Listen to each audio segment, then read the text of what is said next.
আসসালামু আলাইকুম। টঙ্গী ইজতেমা মাঠে হামলাকারী সাতপন্থীদের সকল কর্মকাণ্ড নিষিদ্ধ ও হত্যাকাণ্ডের সঙ্গে জড়িতদের জামিন বাতিল করে বিচারের দাবিতে নাটোর বিক্ষোভ সমাবেশ। সাথে আছে আমি ফারজানা নূপুর, মঞ্জুরুল ইসলাম স্টাফ রিপোর্টার।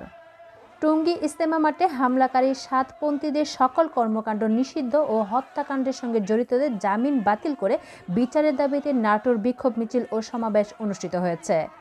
আজ শুক্রবার জুম্মার নামাজ শেষে কেন্দ্রীয় মসজিদের বিপরীতে সর্বস্তরের ওলামা মাশায়েখ তাবলিগের সাথী ও তাওহীদি জনতার ব্যানারে এই কর্মসূচি পালন করা হয়। সমাবেশের আগে নামাজ শেষ করে শহরের বিভিন্ন মসজিদ থেকে মুসল্লিরা বিক্ষোভ মিছিল নিয়ে এসে সমবেত হয় সমাবেশস্থলে। সমাবেশে অন্যান্যের মধ্যে উপস্থিত ছিলেন হেফাজত ইসলামের নাটোর জেলা শাখার সভাপতি মাওলানা আব্দুল্লাহ মাদানী, সাধারণ সম্পাদক রফিকুল ইসলাম, আহলে শুহারা আবুল কালাম আজাদ সহ বিভিন্ন উপজেলা থেকে আসা নেতাকর্মীরা। সমাবেশে বক্তারা বলেন, গত 18 ডিসেম্বর সাতপন্থীদের নেককারভাবে জুবায়েরপন্থীর উপর হামলা চালায়। এতে জুবায়েরপন্থীদের অনেক ভাই নিহত আহত হয়, কিন্তু প্রশাসন এই বিষয়ে কোনো ব্যবস্থা নেওয়া হয়নি। তাই আমরা খুনিদের দ্রুত গ্রেফতার করে আইনের আওতায় আনার জন্য দাবি জানাচ্ছি।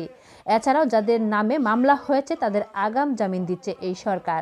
তাই সরকারকে তারা কঠোর হুঁশিয়ারি দিয়ে বলেছেন, সরকার যদি কঠোর ব্যবস্থা না নেয় তাহলে তারা কঠোর থেকে কঠোরতম কর্মসূচি দিতে বাধ্য হবেন। ধন্যবাদ লোকালয় বার্তার সঙ্গে থাকার জন্য।